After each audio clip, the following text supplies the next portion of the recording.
बिस्मिल्लाहिर्रहमानिर्रहीम। बिछड़ा वो कुछ इस अदा से कि रुत ही बदल गई, एक शख्स सारे शहर को वीरान कर गया। आज मेरा मौजू हाजी शेख जगीर ट्रक अड्डे वाले मरहूम रहमतुल्लाह अलैह हैं और मैं उनकी हालात ज़िंदगी पर जो है कुछ गुफ्तगू करूँगा। सबसे पहले जब हम हाई स्कूल में पढ़ते थे तो हमने देखा कि स्कूल से वापसी पर उनकी दुकान के बाहर जो है एक ठंडे पानी का कूलर पड़ा होता, जहाँ से हर राह गुज़र जो है हर मुसाफिर ठंडा पानी पीता। फिर आहिस्ता आहिस्ता जो है उनका काम चला और लोगों पर ख़र्च करने का उनका सिलसिला जो है वो बढ़ता गया। मेरा ज़ाती वक्त भी कुछ जो है वो हाजी साहब से के साथ गुज़रा है और जो कुछ मुझे मालूम है उसमें से चंद चीज़ों का ज़िक्र जो है आप तमाम अहबाब के सामने तफसील से करूँगा। आप तमाम अहबाब से गुजारिश है कि वीडियो को शुरू से लेकर एंड तक मुकम्मल देखें और इस वीडियो को शेयर भी कर दें और हाजी साहब के हक़ में जो है वो दुआए मग़फ़िरत भी करें। आज मदीना पार्क वाली जो मस्जिद है वहाँ पर हाजी साहब का सालाना ख़त्म रखा गया है।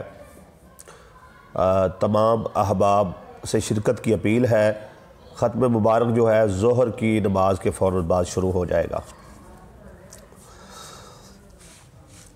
सबसे पहली चीज़ जो मैंने हाजी साहब में देखी वो थी नमाज की पाबंदी। खुशी हो, गमी हो, कारोबार की कसरत हो, खा उनके पास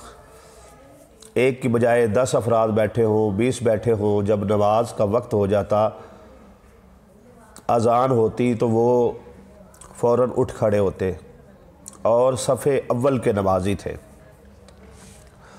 और हजूर सल्लल्लाहु अलैहि वसल्लम से उनकी मोहब्बत का ये आलम था कि उनकी जो गुफ्तगू है उसमें जब भी मदीना मुनव्वरा का ज़िक्र आता या हजूर सल्लल्लाहु अलैहि वसल्लम की नात शरीफ उनके सामने पढ़ी जाती तो वो सर झुका के मुअद्दबाना अंदाज़ में सुनते और गिरिया भी करते।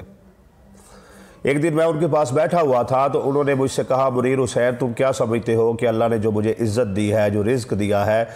इसके क्या असबाब हो सकते हैं? तो मैंने अर्ज़ किया, साहब इसमें आपकी मेहनत जो है यकीनन वो ही इसका सबब है। तो भाई साहब ने कहा ये बात ठीक है, मैंने मेहनत की, लेकिन सबसे बड़ा सबब जो है वो हजूर सल्लल्लाहु अलैहि वसल्लम की निस्बत है। अल्लाह ने मुझे जो कुछ अता किया है वो हजूर सल्लल्लाहु अलैहि वसल्लम के सदका में अता किया है, उनकी आल के सदका में अता किया है। और हाजी साहब इस चीज़ के ख्वाहिशमंद रहते थे कि उनकी दुकान पर जो है वो घर से दोपहर का खाना हो या रात का खाना हो वो ज़्यादा आए, ताकि उनके बेटों के साथ साथ जो है उनके साथ काम करने वाला जो अमला है वो भी उनके साथ बैठकर खाना खा सके और लोगों को वो खाना खिलाकर खुशी महसूस करते थे। साल भर की जितने भी मज़हबी अयाम आते हैं, छोटी ईद हो, बड़ी ईद हो या माह मुहर्रमुल अहराम हो या माह रबीउल अव्वल हो, अयाम जश्न ईद मिलादुन नबी सल्लल्लाहु अलैहि वसल्लम हो, तमाम आयाम जो है मज़हबी आयाम हाजी साहब जो है वो अकीदत से मनाया करते थे। और बिलखसूस माह रमज़ान में उन्होंने अपना एक प्लान तरतीब दिया हुआ था जिसके तहत जो है वो गुरबा में, यतीमों में, मस्कीनों में, बेवा औरतों में जो है राशन तकसीम करते, पैसे तकसीम करते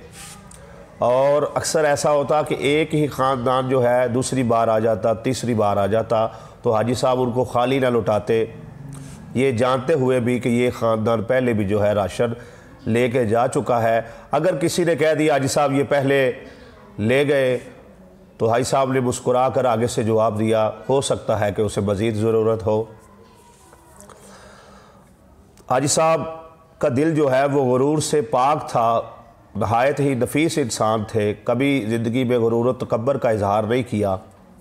अक्सर लोग उन्हीं से आकर पूछ रहे होते थे कि जी हमने हाजी शेख जगीर को मिलना है,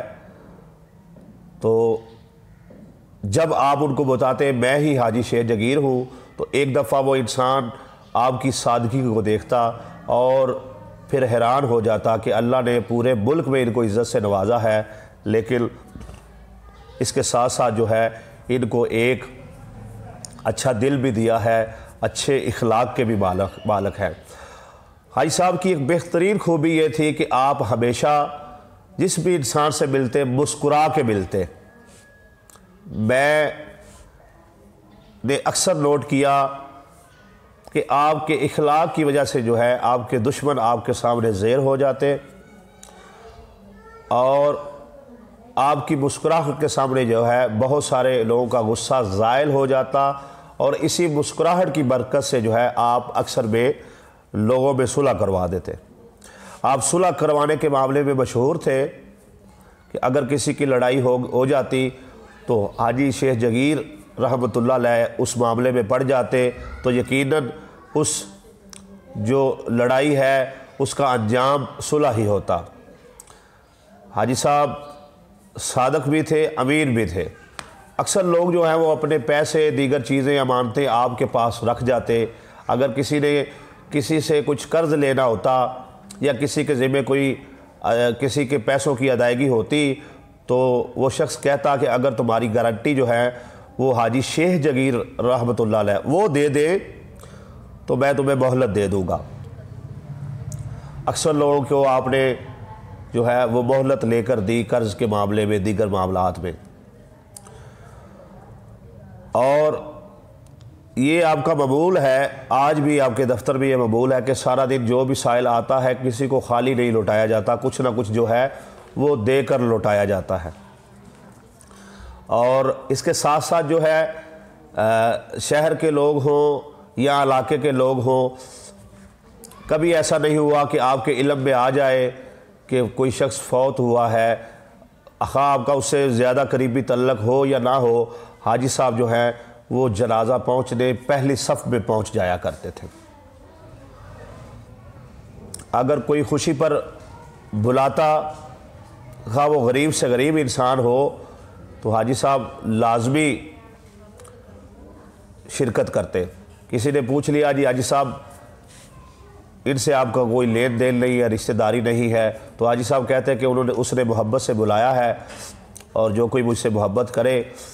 मैं उसकी बरादरी नहीं देखता, मैं ज़रूर उसकी खुशी में भी शिरकत करूँगा और गमी में भी शिरकत करूँगा। हाजी साहब हर दूसरे इंसान को इज़्ज़त की निगाह से देखते थे, इज़्ज़त से मुखातब करते थे और आखिरी लम्हे तक आपके हाथों से मखलूक के खुदा को फ़ायदा पहुँचा। किसी को खाना खिलाना हो, किसी को लिबास लेकर देना हो, किसी के ज़िम्मे थोड़ा बहुत कर्ज़ हो तो आप उसको अदा कर दिया करते थे। अक्सर लोग जो हैं बग़ैर तल्लक के आपसे पैसे उधार ले जाया करते थे और आप जो हैं उन्हें मोहलत दे दिया करते थे, और अगर उनमें से कोई थोड़ी बहुत रकम वापस नहीं कर पाता था तो आप उन्हें माफ़ भी कर देते थे। मैं निशाहत हूँ कि हाजी साहब ने एक शख्स से 40,000 रुपया लेना था और मैं भी जो है उनके साथ उस बंदे के पास गया, लेकिन उस बंदे के हालात देखकर हाजी साहब जो है कुछ और रकम उसे उधार दे आए। ऐसा भी हुआ। कभी ऐसा भी हुआ कि आपके इल्म में आ गया कि आपकी गाड़ी चलाने वाले किसी ड्राइवर ने जो है वो कुछ रकम खा ली है, तो हाजी साहब जो है सब कुछ जानते बूझते हुए भी दरगुजर करते और ये कहते कि अल्लाह तबारक व तआला ने जो मेरे मुकद्दर में रिज़्क़ लिखा है इंशाअल्लाह वो मुझे मिल कर रहेगा।